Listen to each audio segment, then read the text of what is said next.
అందరికి నమస్తే. మంచోడు మంచోడు అని మంచం ఎక్కిస్తే మంచమల్లా ఏమో చేసినాడు చూడు, అట్లా తయారైంది కథ. ధరణి మీద ఏడ్చి ఏడ్చి ఏడ్చి భూభారత్ తీసుకొచ్చారు. భూభారత్ తీసుకొచ్చినాక 1,00,00,000 ఎకరాలకు పైగా నిషేధ జాబితాలో పెట్టిరట. 1,00,00,000 ఎకరాలకు పైగా. దీనిలో నిషేధ జాబితాలో అంటే ఏముంటాయి? అటవీ శాఖ భూములు, దేవాదాయ శాఖ భూములు, వక్ఫ్ భూములు ఇవి ఉంటాయి. కానీ రైతులు సాగు చేస్తున్న పంట భూములు ఉన్నాయంట దాదాపు ఒక 40 లక్షల ఎకరాలు, 50 లక్షల ఎకరాలు. పాస్బుక్లో ఆల్రెడీ ఎక్కింది, మీకు ఎంత ఉందో అంత ఎక్స్టెంట్. తర్వాత మీరు వ్యవసాయం కూడా చేసుకుంటున్నారు, కానీ వాళ్ళు నిషేధ జాబితాలో పెట్టిండ్రు. దానిలో మీకు ఆల్రెడీ గవర్నమెంట్ ఇంటి ఇచ్చింది, వీళ్ళు చెప్పారు కానీ మీకు అర్థం కాలేదు. ఇప్పుడు నేను చెప్తే అర్థమవుతుంది. అంతకన్నా ముందు సబ్స్క్రైబ్ చేయండి, షేర్ చేయండి. చాలామంది రైతులు మా భూమి నిషేధ జాబితాలో పడ్డదని ఎంఆర్ఓ ఆఫీసుల చుట్టూ, కలెక్టర్ ఆఫీసుల చుట్టూ తిరుగుతున్నారు. వాళ్ళు ఏం చేయలేరు. మీరు తిరుగుతూనే ఉంటారు, ఎంఆర్ఓలు ట్రాన్స్ఫర్ అయిపోతారు, కలెక్టర్లు ట్రాన్స్ఫర్ అయిపోతారు. కానీ ఆ పని కాదు. ఎందుకు కాదు అని అంటే అదంతా ఇక్కడ ఉంది లెక్క.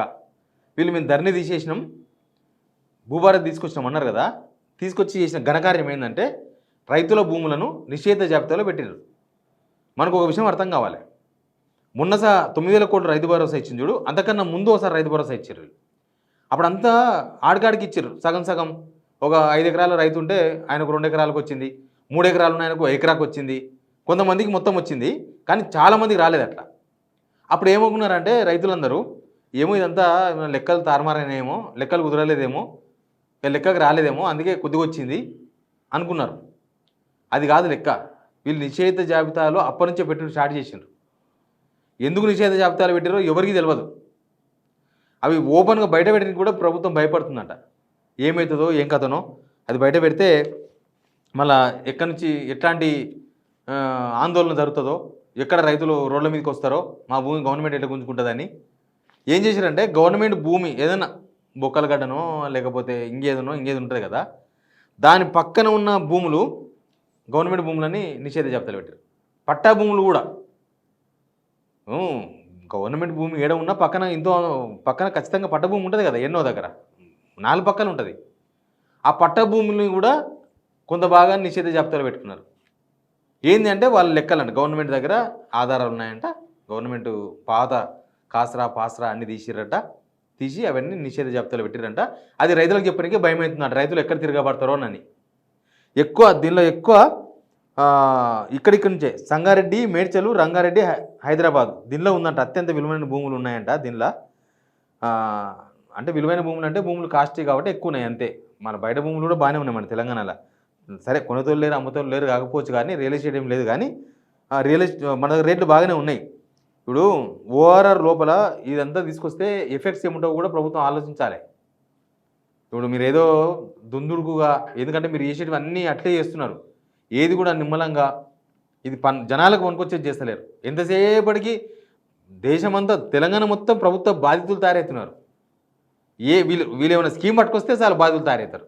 అది జనాలకు వనుకొచ్చేమో. కానీ ఇందిరమ్మ ఇల్లు తీసుకొస్తే ఇందిరమ్మ ఇల్లు బాధితులు, ఎందుకంటే వీళ్ళు ఇచ్చే 5 లక్షల రూపాయలు మేస్త్రికే పోతాయి. చాలామందికి ఇందిరమ్మ ఇల్లు రావు, అర్హత ఉన్నా కూడా. చాలామందికి ఇండ్లు ఉన్న వాళ్ళకే ఇండ్లు వస్తాయి, బాధితులు.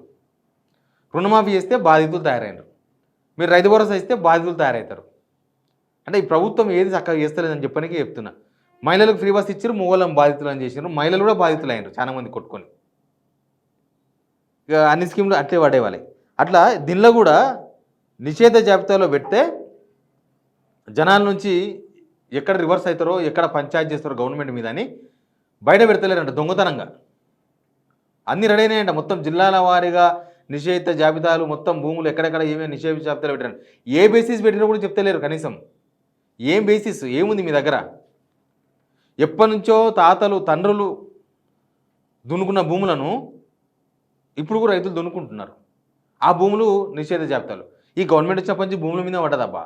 భూములు ఇల్లుగులో కొట్టాలి, భూములు గుంజుకోవాలి, ఏదో పేరు చెప్పాలి, ఏదో ఓ పార్క్ అనాలి, గుంజుకోవాలి. ఇప్పుడు గాంధీ అని చెప్పి ఆడ ఇల్లుగులో కొడతారు గాంధీ బొమ్మ కోసం. గాంధీ బొమ్మలు లేవా దేశంలో? రాష్ట్రంలో మస్తుగా ఆడ ఎందుకు పెట్టాలి? ఆడ మూసి కాడ గాంధీకి మీద ప్రేమతో ఏం పెడతలేరు, ఇండ్లు గుంజుకొని ఆడ మొత్తం పెద్ద పెద్ద వ్యాపారస్తులకి. అట్లే ఇది కూడా అట్లే. ఇది కూడా ఇప్పుడు నిషేధ జాబితాలో పెడితే ఏమని మొత్తం ఉన్నదే రియల్ ఎస్టేట్ మొత్తం నాశనం అయిపోయింది తెలంగాణలో. గవర్నమెంట్కే పైసలు వస్తలేవు. ఇప్పుడు మొత్తం ఇది కనుక బయటకు వస్తే ఇప్పుడు ఈ వార్త బయటకు వచ్చింది దీని ఎఫెక్టే ఉంటుంది ఇంకా రియల్ ఎస్టేట్ మీద. ఆన్నో ఈన్నో 10లో ఒకడు కొనుక్కున్న తోడు అమ్మేతోడు ఉంటే వాడు కూడా కొనడు అమ్మడు అట్లా అయిపోయింది లాస్ట్కి. పట్టా పాస్ బుక్కులు పెట్టుకొని అమ్మే పరిస్థితి కూడా ఉండదు. చేతిలో పట్టా పాస్ బుక్ ఉంది కదా భూమి మనదే అనుకుంటే అది మనది కాకుండా పోతుంది. మరి గవర్నమెంట్ ఈ ఇప్పుడు ధరణితో వచ్చిన నష్టం ఏందో, వీళ్ళు తీసుకొచ్చిన భూభారతితో తీసుకొచ్చిన లాభం ఏందో ఎవరికి అర్థమైతే లేదు రైతులకి. ఏమైంది? సమస్యల పరిష్కారమైనయా? కొత్త సమస్యలు వచ్చినాయి ఇంకా. మొన్ననే పొంగులేటి శ్రీనివాసరెడ్డి చెప్తుండు, ధరణి మీద మేము ఫోరెన్సిక్ ఆడిట్ చేస్తున్నాం. మొన్న జరిగినాయి కదా జనగాంలో ఆడ ఈడ మొత్తం ఈ సేవలో పనిచేస్తూ కంప్యూటర్ ఆపరేటర్స్ వాళ్ళు వీళ్ళు కూడా కలిసి గవర్నమెంట్కి రావాల్సిన పైసలు మొత్తం నొక్కేసారు కదా. అది ధరణి ప్రాబ్లం అంట. భూభారత్ తీసుకొచ్చి సంవత్సరం అయిపోయింది, వీళ్ళు ఇంకా తప్పులు దొరికితే ధరణి అంటారు. ఇంకా మంచి ఎట్లా జరగదు భూభారత్ పేరు చెప్పుకోనికే. ఇప్పుడు ఇది ఇంకా రేపు నాకు 1 కోటి ఎకరాలు యాక్చువల్గా బీఆర్ఎస్ గవర్నమెంట్లో 64 లక్షల ఎకరాల భూమి ఉన్నదంట నిషేధ జాబితాలో. 64 లక్షల ఎకరాలలో లెక్క ఉన్నది. దాంట్లో ప్రభుత్వ భూములు ఎన్ని ఎకరాలు, ఖాళీ భూములు ఎన్ని ఉన్నాయి, అటవీ భూములు, తర్వాత దేవాదాయ శాఖ భూములు, వక్ఫ్ భూములు అన్నీ కలిపి 64 లక్షల ఎకరాలు మాత్రమే జాబితాలో కనిపిస్తున్నాయంట. కానీ రైతులు సాగులో ఉన్న భూములను కూడా ఇప్పుడు నిషేధ జాబితాలో పెట్టిరట. ఇంకా అవి మీకు చాలామంది తెలిసి ఉండొచ్చు, వార్త చూసిన వాళ్ళకి మీకు అర్థమవుతుంది. మీరు ఒకసారి పోయి ఆన్లైన్లో చూసుకొని తెలుస్తుంది నిషేధ జాబితాలు ఉందో లేదో. ఆ భూభారతి దాంట్లో పోయి చూడండి. అప్పుడే అన్నారు ఇది భూభారతి కాదు, ఇది పెద్ద భూహారతి ప్రోగ్రామ్, ఇది భారతి కాదు హారతి అంటే నిజంగానే మన భూములు హారతి అయిపోతున్నట్టున్నాయి, కరిగిపోతున్నాయి. చూసుకోండి ఒకసారి. ఏ కారణం లేకుండా నిషేధ జాబితాలు కూడా పెట్టినవి ఉన్నాయంట.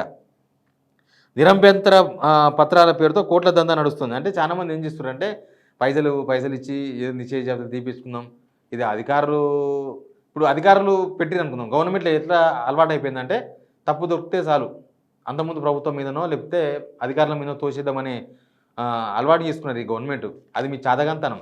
మీరు గవర్నమెంట్, మీరు మంత్రులు, మీరు ముఖ్యమంత్రి, మీకు తెలియకుండా అధికారులు చేస్తున్నారంటే అది మీ అవిటితనం అవుతుంది అది. బట్ ఇక్కడ మాత్రం ఎన్ని లక్షలు 22A జాబితా, 22A నిషేధ జాబితా అంటే వీళ్ళు 22A అంటున్నారు. ఇప్పుడు ఒక సర్వే నెంబర్లో ఎక్కడో దగ్గర కోర్టు కేసు ఉంటే ఆ సర్వే నెంబర్ మొత్తం బ్లాక్ లిస్ట్లో పెట్టుకోవడం అదొక తరిక్, అదొక పద్ధతి. అసలు అది కూడా తప్పే. నువ్వు ఏడ ప్రాబ్లం ఉందో అదే చూసుకోవాలి కానీ మొత్తం సర్వే నెంబర్ మొత్తం బ్లాక్లో పెట్టడం కూడా తప్పే. ఇప్పుడు అది పోయింది, ఈ కోర్టులు పంచాయతీలు పోయినాయి. సాగు చేస్తున్న భూమి, సాగులో ఉన్న భూమి, రైతు కబ్జాల కాస్తులో ఉన్న భూమిని కూడా నిషేధ జాబితాలో పెట్టినట్టు ఆఫీసర్లు చాలా ఉన్నాయంటే అట్లాంటి భూములు. ఏడు తిరుగుతారు రైతులు? ఎంఆర్ ఆఫీస్ చుట్టూ తిరగాలనా, ఆర్డీఓ ఆఫీస్ చుట్టూ తిరగాలనా, కలెక్టర్ ఆఫీస్ చుట్టూ తిరుగుతున్నారు, CCLA ఆఫీస్కి వచ్చిపోతున్నారు. ఈ గవర్నమెంట్ ఏం చేయదలుచుకున్నదో, ఏం చెప్పదలుచుకున్నదో జనాలకు ఏం అర్థమైతే లేదు. రియల్ ఎస్టేట్ మొత్తం నాశనం దీంతోన. ఇట్లాంటివి చేస్తే ఎవరు కొనేతోళ్ళు దొరకరు, అమ్మేతోళ్ళు దొరకరు. అసలు ఈ గవర్నమెంట్ ఎందుకు సీక్రెట్గా పెట్టింది? మరి వాళ్ళకి ప్రభుత్వం కరెక్ట్గా చేసింది అనుకుందాం, కరెక్ట్ బాగా చేసింది అనుకుందాం. దాన్ని రహస్యంగా ఎందుకు పెట్టుకున్నారు? ఎందుకు అఫీషియల్గా బయట పెడతలేరు? ఎందుకు అదేదో వెబ్సైట్లో పెట్టి రైతులకు తెలుస్తుంది? ఆ భూభారతి వెబ్సైట్లో పోయి చెక్ చేస్తే దొరుకుతాయండి. చూడండి, మొత్తం PDF ఉంటుందంట. ఆ PDF చూస్తే నాకు ఒక రైతు ఫోన్ చేసిండు, కుమార్ అని. ఆయన చెప్తుండు, సార్ మా భూమి కూడా వాడే దానిలో అది PDFలో దొంగతనంగా ఏదో చిన్నగా పెట్టిండు సార్, కనబడకుండా అందసూరు తిరిగి అలిచిపోయిన సార్ అని. ఎంతోమంది రైతులు అట్లాంటి పరిస్థితుల్లో ఉన్నారు. మొత్తం రాష్ట్ర వ్యాప్తంగా భూభారతి బాధితులు తయారవుతారని కనిపిస్తున్నది. బట్ ఇక్కడ ఫెయిల్యూర్ మాత్రం 100% గవర్నమెంట్దే. అసలు భూభారతి తీసుకొచ్చిన తర్వాత ధరణి కన్నా ఇది ఎట్లా మేలో ఇప్పటిదాకా ఎక్కడ చెప్పలేకపోయారు. ధరణి కన్నా ఇది ఇందుకు బెటర్, దీనికోసం బెటర్. ఏమైంది? ఏం బెటర్ అయింది? ఇప్పుడు ఈ నిషేధ జాబితాలు ఉన్నాయి, మీరు ఎందుకు పెట్టిన నిషేధ జాబితాలు? అంతకుముందు ఏదో 8 లక్షలు 9 లక్షల సమస్యలు ఉన్నాయన్నారు. ఆ సమస్య పరిష్కారం చేసిండ్రా? చేయలేదు. అంతకుముందు స్లాట్ బుక్ చేసుకున్న తర్వాత క్యాన్సిల్ అయితే పైసలు ఇరుకపోయినాయి, ఆ పైసలు వాపస్ ఇచ్చిండ్రా? ఇవ్వలేదు. గవర్నమెంట్ దగ్గర ఉన్నాయి కోట్ల రూపాయలు రైతులై. ఇవన్నీ పెట్టుకొని ఇప్పుడు మళ్ళీ నిషేధ జాబితాలో పెడితే ఊళ్ళోకి పోండి. ఇప్పటికే మీ ఎమ్మెల్యేలు, మినిస్టర్లు ఊళ్ళో తిరిగే పరిస్థితి లేదు.